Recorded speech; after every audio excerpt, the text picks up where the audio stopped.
এখনও ভোটের আর কয়েক ঘন্টা বাকি রয়েছে। আমরা জাহাঙ্গীরনগর বিশ্ববিদ্যালয়ের সবশেষ খবর জানছিলাম। এখন আমরা মূল আমরা আবারও একটু জানার চেষ্টা করব জাহাঙ্গীরনগর বিশ্ববিদ্যালয়ের ভোটের সবশেষ খবর। আমাদের সাথে যুক্ত হচ্ছেন সহকর্মী তানভীর আহমেদ। তানভীর, আপনি যে কেন্দ্রে আছেন সেই কেন্দ্রের কি পরিস্থিতি দেখছেন? আমরা কয়েকটি কেন্দ্রে দেখলাম বিচ্ছিন্ন ঘটনার কারণে এক কেন্দ্রে 2 ঘন্টা ভোট গ্রহণ বন্ধ ছিল, আরেক কেন্দ্রে আধা ঘন্টা ভোট গ্রহণ বন্ধ ছিল। আপনার এই কেন্দ্রে কোনো অভিযোগ আছে কিনা বা প্রার্থীরা কি বলছেন?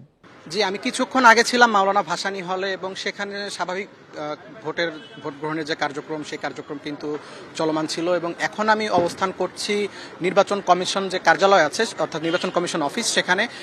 এর কারণ হচ্ছে কিছুক্ষণ আগে কিন্তু সমন্বিত শিক্ষার্থী জোট অর্থাৎ ছাত্র শিবিরের মনোনীত যে প্যানেল রয়েছে সেই প্যানেলের যিনি ভিপি পদপ্রার্থী আরিফুল্লাহ এবং জিএস পদপ্রার্থী মাজহারুল ইসলাম তারা কিন্তু সংবাদ সম্মেলন করেছেন এবং সংবাদ সম্মেলনে তাদের পাশাপাশি তাদের প্যানেলের অন্যান্য যারা রয়েছেন অন্যান্য যারা প্যানেলের যারা প্রার্থী রয়েছেন তারাও কিন্তু এখানে অবস্থান করেছেন এবং তাদের আসলে একাধিক অভিযোগ তারা করেছেন। প্রথমত তারা প্রশাসনের বিরুদ্ধে যেমনটি বলেছেন যে ক্যাম্পাসে আজকে শত শত পুলিশ মোতায়েনের পরেও কিন্তু এই প্রশাসন বহিরাগতদের আগমন ঠেকাতে পারেননি। পাশাপাশি তারা ছাত্রদলের বিরুদ্ধে একাধিক বিষয় তারা বলেছেন ছাত্রদলের বিরুদ্ধে, সেগুলো হচ্ছে বঙ্গমাতা হলে মব সৃষ্টির চেষ্টা করেছিলেন ছাত্রদলের কর্মীরা। পাশাপাশি কিন্তু তারা সাংবাদিকদের সঙ্গেও দুর্ব্যবহার করেছেন বলে তারা জানিয়েছেন।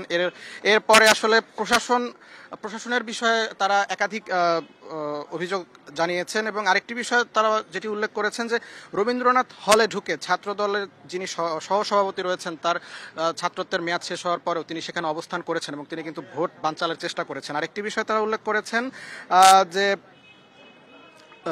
আরেকটি বিষয় যেটি তারা উল্লেখ করেছেন যে কেন্দ্রে আছেন, এই কেন্দ্রে এখন পর্যন্ত কত শতাংশ ভোট কাস্ট হয়েছে জানতে পেরেছেন কিনা?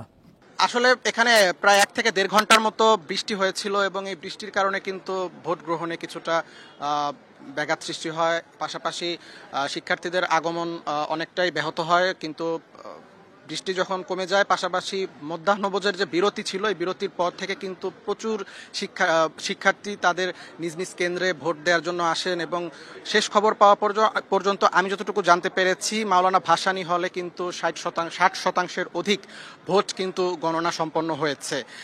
ছোট কিছু বিচ্ছিন্ন ঘটনা রয়েছে, তবে সব মিলিয়ে কিন্তু এখানে আসলে উৎসবমুখর পরিবেশেই শিক্ষার্থীরা ভোট দিচ্ছেন। আমরা কিন্তু সাধারণ শিক্ষার্থীদের কাছ থেকে তেমন কোনো অভিযোগ পাইনি।